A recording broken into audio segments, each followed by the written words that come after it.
So mga sangkay, sobrang laking bad news ito ngayon sa ating bansa. Pag-usapan po natin ito kasi, nako mga sangkay, magugulat po kayo sa nangyayari.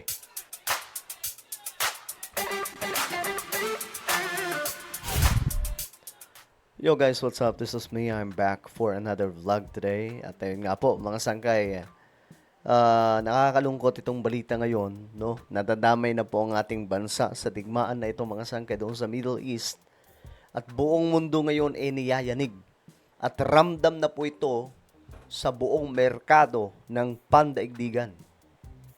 Pag-usapan po natin kung ano yan, mga sangkay. Anyway, bago tayo magtuloy-tuloy sa mga hindi pa po dyan, nakakapag-subscribe, makikita nyo po yung subscribe button sa baba ng video na to.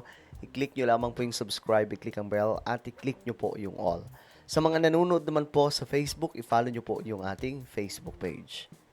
Okay guys, ito na nga ang nangyari.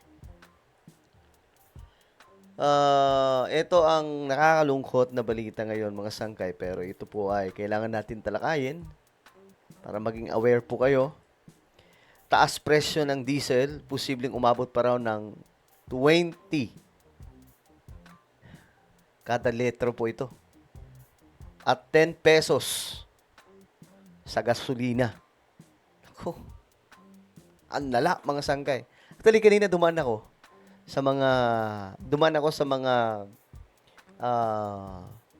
station ng oil. Nalula ako, mga sangkay, presyo. Ang bilis sumirit. 10 pesos nga, mga sangkay. 10 piso ang inakyat, binulusok, mga sangkay. Kasi, nung una, nasa 50 pesos yung diesel. Ganun din po yung ibang mga presyo ng oil. Ngayon, pagdaan ko, ulit, mga sangkay ngayon, sumirit na from 50 pesos to 60 pesos. So, ganyan po yung effect. At hindi po ito mapipigilan ng ating bansa, mga sangkay. Kahit sino magaling dyan. Walang mangyayari. Bakit? Bumibili lang po tayo ng oil. At isa po sa numero 1 nating pinagbibilhan ay ang Middle East. Ngayon, ito, mga sangkay, tingnan natin. Magpagas na, mga kapatid, hanggang 20 pesos kasi ang posibleng itaas ang presyo ng petrolyo sa susunod na linggo. Pero sabi ng Energy Department, tataas pa lalo yan dahil posible rin daw tumagal pa ang gera sa Middle East. Nakikipag-usap na rin si Pangulong Marcos sa Kamara para bigyan siya ng kapangyarihan na tapyasan ang excise tax sa petrolyo. Narito ang frontline report. Sunod-sunod na ang mga nagpapagas sa gasolinahang ito sa Pasay, bago pa man ang nagbabadyang pagsipa ng presyo ng petrolyo sa susunod na linggo. Ang van na ito, makailang ulit pang inuga para masigurong mas maraming gasolina ang may lalagay. May mga nagpapa-full tank na rin, gaya ni Kim. Umaga pa, magpagas na, pa-full tank na. Inunahan na kasi baka mamaya o bukas na, tataas na matik yan. Wala na. Nag-umpisa na, mga sangkay, tumaas. Nag-umpisa na. Pag dumaan kayo, 10 pesos na po yung itinaas. May iba nga po, mga sangkay, hindi lang 10 pesos eh. Kasi nung una, may nakita ako, yung Global po ata, gasoline station. Nasa siya 56, no? Nung nakaraang araw. Pero alam nyo ngayon, magkano na? 70 pesos. Diesel po yun, ha? 70 pesos. So, ganyan po kalala, mga sangkay. Ang tricycle driver naman na si Boy, pipila na lang muna para magpagas at hindi na mag-iikot. Malakas sa gas. Kaya yun doon tayo unahan pag gano'n sa gas. Kailangan may pasahero lagi. Dahil sa alitan ng Israel at Iran sa Middle East, nagbabadyang tumaas ng 20 pesos kada litro ang presyo ng diesel. 10 piso naman sa gasolina. Sa Lunes pa i-anunsyo ang mismong price increase dahil posible pang mabago ang presyo sa global market. Una nang nagbabala si US President Donald Trump na posibleng tumagal pa ng 5 linggo o mas mahaba pa ang pag-atake nila ng Israel sa Iran. Sabi ng Department of Energy, hindi yan dapat maliitin.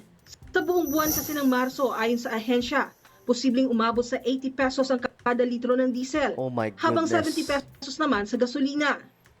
Grabe. Yung Ukraine-Russia, Mr. Chair, umabot to tayo ng mga 90 kasi. So, Oh, correct. Naalala niyo, mga sangkay? Yung Ukraine-Russia na digmaan, ang taas po noon, mga sangkay. Kasi talagang unstoppable yung pambihira. Kasi Ang mahirap kasi nito ngayon mga sangkay, yung mga naggegera po, mga ano to, mga malalaking bansa na kung saan sila po yung source ng oil. So kaya ganun po kasakit mga sangkay.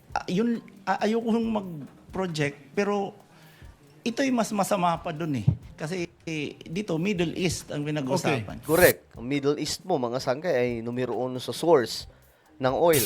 Sa ngayon, pumayag naman na raw ang karamihan sa mga oil company na gawing utay-utay ang pagpapatupad ng oil price hike. Sa tingin namin makakatulong yun, no? Lalo na doon sa ating mga motorista na maging staggered. Ayon pa sa DOE, kasya pa sa 50 araw o hanggang April 15 ang reserbang supply ng diesel at gasolina sa Pilipinas. Grabe, saglit lang oh. Kasya pa hanggang April 15. 1 month. Pero paano kung lumagpas sa 50 araw ang bakbakan sa Middle East? Magrarasyon po ba tayo? Kinita niyo po ba yung sitwasyon na yan na pipila tayo sa mga gasolinahan at meron na lang mga coupon na ibibigay sa atin na itong ang rasyon mo for 1 week. Ito ang ganito rasyon mo for 1 month. Meron po bang ganun possibility? Palagi ho talagang option na po yan. Nakalatag na ho yan sa contingency plan. At before we attempted that before, yung exercise na yan na merong rationing, pero that is really part of the demand side. Ngayon, bumibili pa ho tayo. So, meron hong lahat ngayon ng oil companies nagtitender ho ng option. So, we're looking at, by next week, malalaman ho. Alam nyo guys, ulitin ko lang, hindi lamang po Pilipinas ang problemado ngayon. At sa totoo lang, yung ibang mga bansa, mas malala pa po ang itinataas ngayon ng presyo ng oil. Ganyan po kalala mga sangkay ngayon. So nakakalula itong nangyayari ngayon. Gera. Kaya nga mga sangkay, sabi pa nga, walang panalo sa gera eh. Lahat talo eh. Kasi lahat kayo pare-parehas babagsak dahil pare-parehas kayong tatamaan. Kita nyo ngayon, ang conflict sila lang naman pero damay tayo. Bakit? Nasa kanila yung oil. Tayo ang tinatamaan mga sangkay. Yun ang mahirap. Yung China pa naman mga sangkay, sila po yung number 1 na nag-export. 80% ang ini-export nila mga sangkay na oil doon sa Iran. So, sobrang saklap na ito para po sa kanilang ekonomiya. Si Pangulong Bongbong Marcos naman, nakikipag-usap na raw sa Kongreso para tugunan ang nagbabadyang krisis sa presyo ng petrolyo.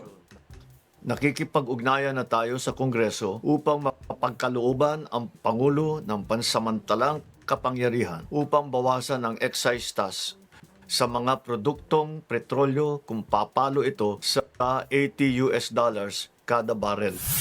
Iniinganyo rin ng Pangulo ang paggamit ng mas murang bioethanol. Pinakausap na natin ang Kongreso Oh my goodness. upang amyendahan ang Biofuels Act of 2006 upang magamit natin ang mas murang bioethanol para sa pagbababa ng presyo ng gasolina. Nagbabalita mula sa front. Okay, so yan po yung bad news ngayon mga sangkay. Tingnan nyo na lang yung mga gasolinahan. Makikita nyo doon yung mga oil station. Sobrang lala po talaga ng itinaas ngayon. 10 pesos na. Well, ano po ang inyong opinion? Comment down below. Saklap no?